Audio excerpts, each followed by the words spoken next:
I've been trying so hard on this fusion, and to be honest, I still don't think I'm gonna make it. But look, I got 1, 2, 3 Hell Freaks. I got 2 of the Lumberers, and you can see I ascended them. I have an Ashwalker, which is almost done. I have only 1 Candle Guard. It's the Candle. The Candle Girl is the problem right now. I need more of this extremely bummed up. Wow, she looks depressed. Well, pod. Welcome, well, pod. Don't forget to subscribe. This is Darth Microtransactions channel, and we're gonna have some fun tonight. Well, pod, welcome back.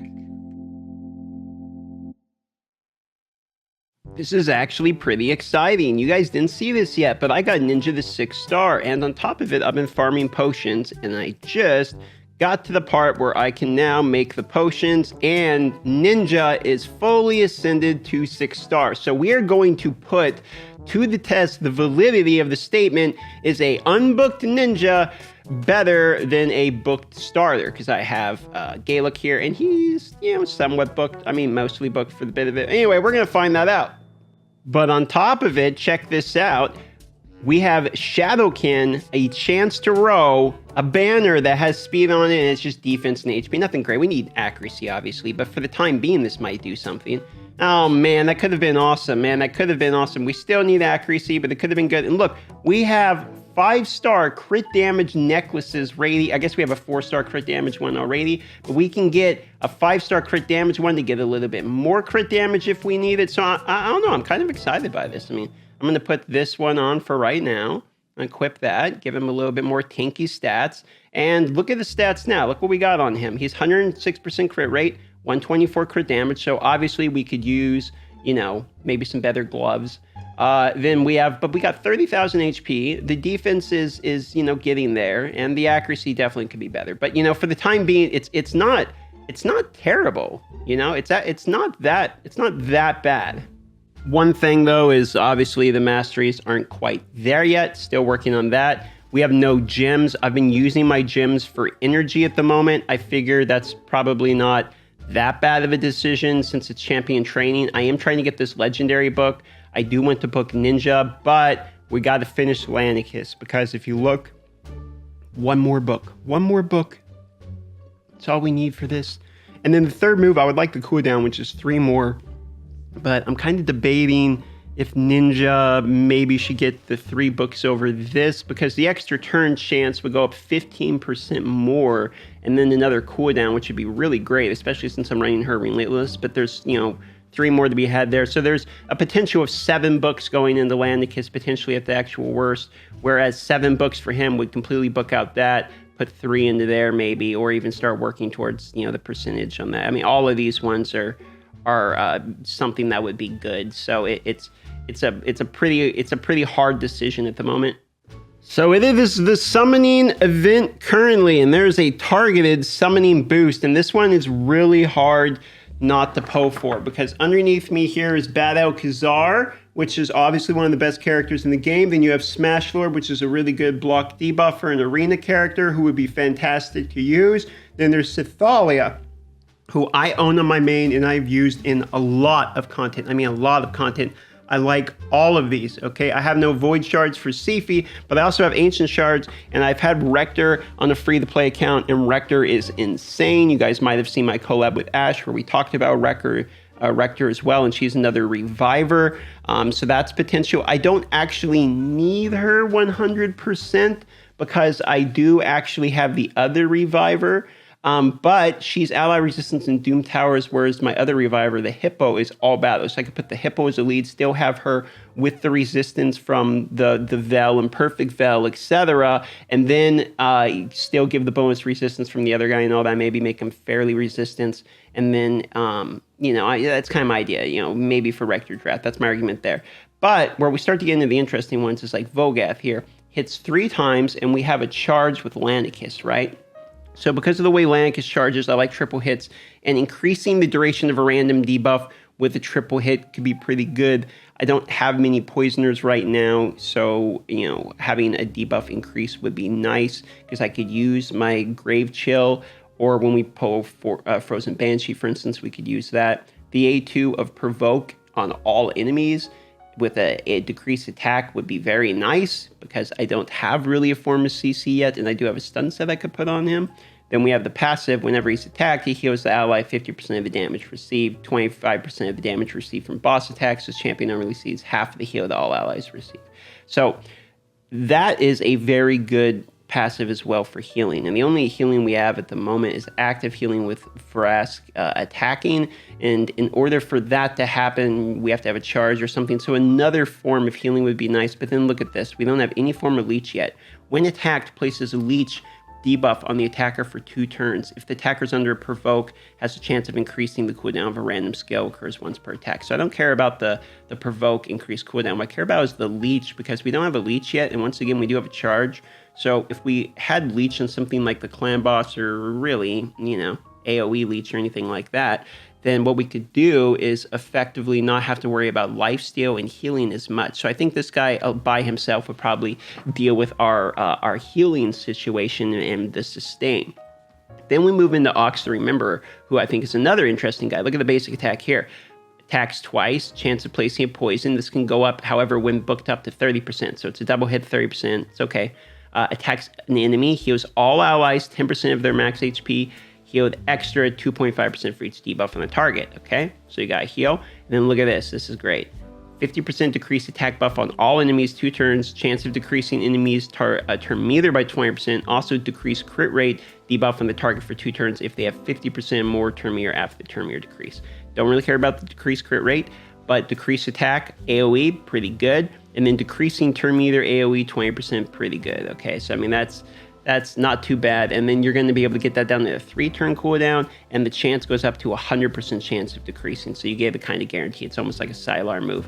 And the passive increases the duration of 2 random debuffs on the attacker by 1 turn when attacked, occurs once per hit. So kind of the reverse of Vogoth there. And increases ally accuracy and Doom Towers by 60. So really, the epics are decent. Really what you're going for is the legendaries. I mean, namely Badao 10x is a pretty big deal, right? I do have ancient shards, and it has been tempting. It has been very tempting to open them to try to pull Badao just to make this account even crazier. So far, I have resisted. I've also been spending a pretty good amount of time working on gear. I've got better gear on Ultimate Gaelic, which was pretty much required. I did get boots, but unfortunately, Ultimate Gaelic is still kind of dying. I'm using them in the Spider Den. I am working on the Spider stuff. I know there's an artifact enhancement thing just in like 12 hours or whatever, but if you guys haven't seen it yet, you should go watch J-Gigs' video called Wait, Shadow Legends, because my God, that is exactly how I feel about Raid.